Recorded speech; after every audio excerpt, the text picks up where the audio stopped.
All right, good afternoon. First, I'll start with participation. We had a couple of players that were out with minor physical ailments that could be described as day-to-day. Those are David DeCastro, James Washington, and Chris Wormley. Fully expect all three of those guys to be full participants here in a short number of days, but we did exercise that precaution today. Marquise Pouncey was excused by me for personal reasons. We'll be in support of him, and hopefully he'll be back to us here in a short period of time as well. Just largely opening thoughts. We're excited to get started. There's a lot of energy today, carrying pass for the first time. I thought just from a beginning standpoint, I like the competitive atmosphere, but also an awareness about how we need to work in this environment. We're faced with some unique challenges in 2020 in terms of the training camp process, evaluations and competing and the significance of it without preseason games. And I just thought today was a good start in that regard. We're going to have to compete at an extremely high level, but also do it with the understanding that it is Steelers versus Steelers, and do everything within our power to exercise good practice etiquette and proper precaution in an effort to keep everybody involved. Thought it was a good start in that regard. Obviously, we have a lot of teaching and learning to do, but we're excited about doing that and thankful just to kind of be in this process. Be happy to answer any questions you guys might have. Hey, Mike, it looked like you were pretty excited and energetic watching the tight ends go through some drills. What do you like out of the tight end energy, especially a new guy like Eric Ebron? Seemed like he was really bringing something extra to the field today. You know, we have some new guys at their position, and that merits some attention to get to know, not only in terms of their skill set, but how the learning process is going for them. Excited about the additions of Eric Ebron, but what you witness is just daily habits for me. The building of fundamentals, letting your pet peeves be known, letting guys know what drills are part of that are a part of individual period that are important to us and to me. And so I'm routinely watching the tight ends when they're getting their sled work, because I want to present that consistency to them, because I want them to know how important that skill set is. Okay, next up is Jarrett Bell. Jarrett, go ahead. Okay. Hey, Mike, how you doing, Coach?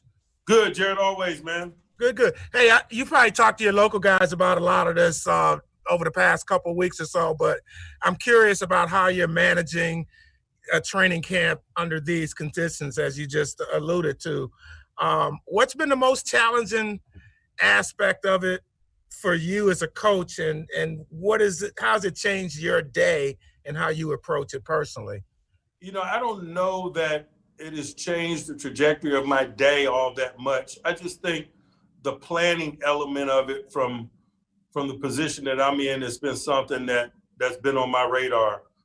The lack of preseason games, but also working to create opportunities where guys get to show what they're capable of, and creating a type of environment where it's energy charged, that could kind of reflect some of the things that you get a chance to glean from stadium participation is a challenge, and one that I respect, and one that we're working extremely hard to create. I think it's our responsibility to provide the platform where these guys sort themselves out, and I don't take that responsibility lightly. Okay, next one, Joe Rudder from the Trib. Joe, go ahead.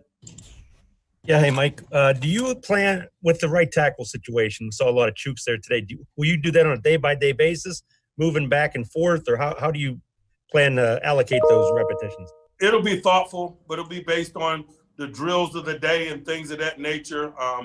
It'll be fair, but I wouldn't necessarily rep count. Okay, next one comes from Aditi. Aditi, go ahead. Hey, Coach. What are you doing about, there are no refs that are coming, none of the NFL refs are coming to training camp. So how are you handling that piece of it? You know, much like we always do, we only get the NFL officials for about 3 days over the course of a training camp. So we're not talking about daily misses in terms of that. We are missing the points of emphasis that they annually bring when they do come.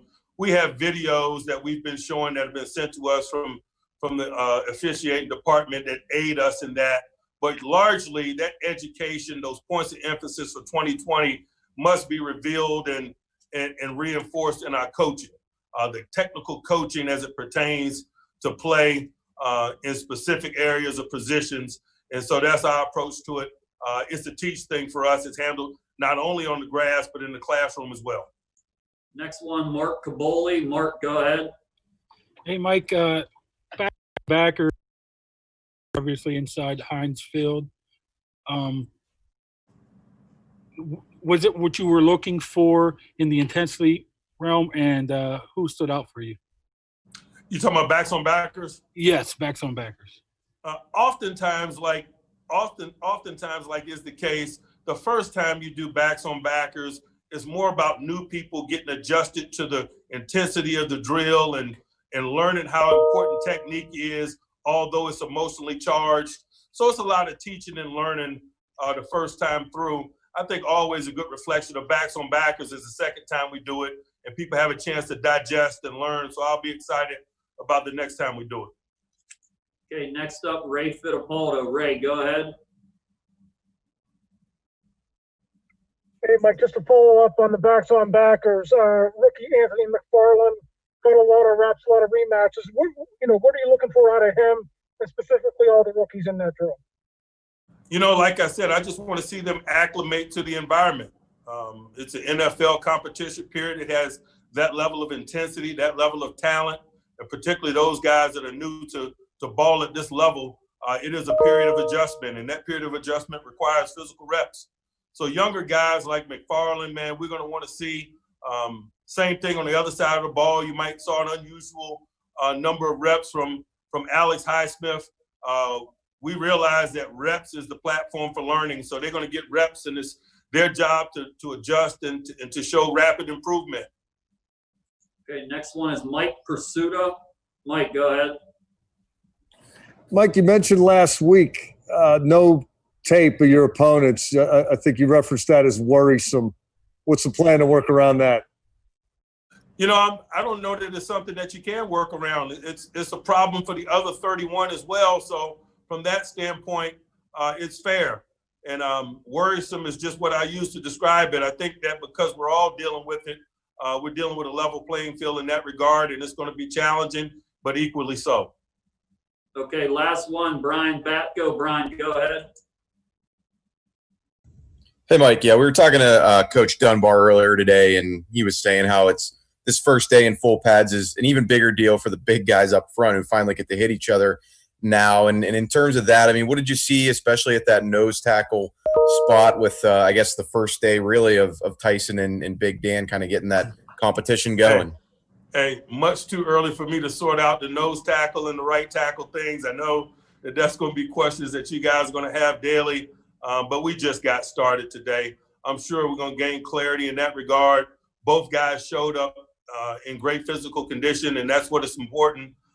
It'll provide some clarity as we continue to roll that ball out there and play football.